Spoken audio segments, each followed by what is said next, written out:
ابني كان كويس وهادي، وفجأة لما تمت 13 سنة بقى شخص غريب وبجح وما بيسمعش الكلام وعنده سلوكيات عمري ما تخيلت انها تطلع منه. هو ايه اللي حصل؟ هل الشارع اللي بوظه ولا اصحابه هم اللي بوظوه؟ الأسئلة دي بسمعها كل يوم في الجلسات من أمهات حاسين بالهزيمة، حاسين ان تعب سنين ضاع في الهوا، والوجع بيزيد اكتر لما بنكون داخلين على مناسبات او تجمعات عائلية وبنبقى شايلين هم يا ترى ابني هيكسفني قدام الناس النهارده باسلوبه. الحقيقة الصادمة اللي جاية أقولها لك إن ابنك ما بقاش غريب فجأة، اللي بتشوفيه دلوقتي هو مجرد عرض لملفات اتخزنت زمان، والنهاردة هنفتح مع بعض الصندوق الأسود للتربية ونعرف ليه المراهقة هي مرحلة حصاد مش مرحلة زراعة. علشان نفهم اللي بيحصل محتاجين نتعلم تكنيك مهم جدا في علم البرمجة اللغوية العصبية، أنا بسميه جهاز التسجيل المفتوح. العقل البشري في سن الطفولة وتحديدا قبل سن 10 سنوات ما بيكونش عنده فلتر منطقي، هو عبارة عن جهاز تسجيل شغال 24 ساعة بيسجل مشاعر مش بس مواقف. لما بنقول أصله لسه صغير مش فاهم،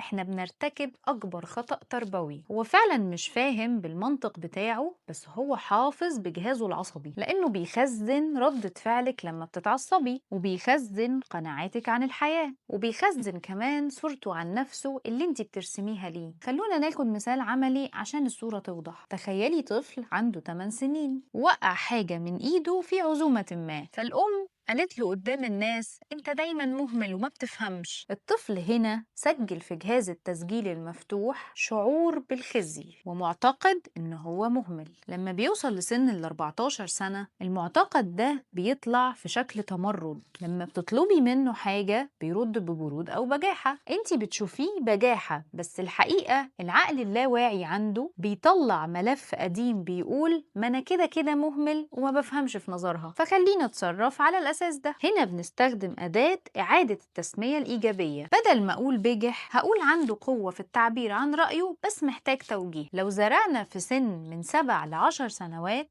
ان الغلط فرصة للتعلم مش وصمة عار، مش هنشوف التمرد العنيف ده في سن ال 14 سنة. الخوف من ضياع السيطرة هو اللي بيخلينا نضغط على أولادنا زيادة، والضغط ده هو اللي بيفجر السلوكيات الغريبة. طالما الأساس اللي زرعتيه في السن الصغير فيه أمان وحب غير مشروط، فكل اللي هيقابله بره مش هيقدر يهد الأساس اللي انتي بنيتيه. فاطمني. طيب ايه الخطة دلوقتي؟ سواء ابنك لسه صغير أو دخل في المراهقة فعلا، شوفي ايه العادات اللي بتطلع منك وقت الغضب، لأن دي هي اللي ابنك بيخزنها دلوقتي وهيعملها فيكي بكرة. ومن سن 7 سنين ل10 سنين ركزي على المفهوم إن مع العسر يسرا، علميه يشوف الجانب الإيجابي في كل مشكلة، ولما يغلط اسأليه اتعلمنا إيه مش ليه عملت كده. ولو ابنك مراهق دلوقتي ابدأي غيري تصورك عنه، بطلي تشوفي السلوك الغريب وشوفي الطفل اللي محتاج أمان. انتي القائد في بيتك، وقوة القائد في هدوءه ووعيه مش في صوته العالي. اللي اتكلمنا فيه النهاردة هو قشرة الموضوع. الحقيقة إن 75% من معتقداتنا بتتكون في الطفولة، وأحيانا بتكون في قناعات مخفية جوانا إحنا كأمهات هي اللي بتخلينا ناخد ردود فعل بتدمر علاقتنا بأولادنا من غير ما نحس. العصبية المفرطة والخوف الزايد أو الرغبة في السيطرة دي مش مجرد طبع، دي جذور محتاجة تتنظف. التربية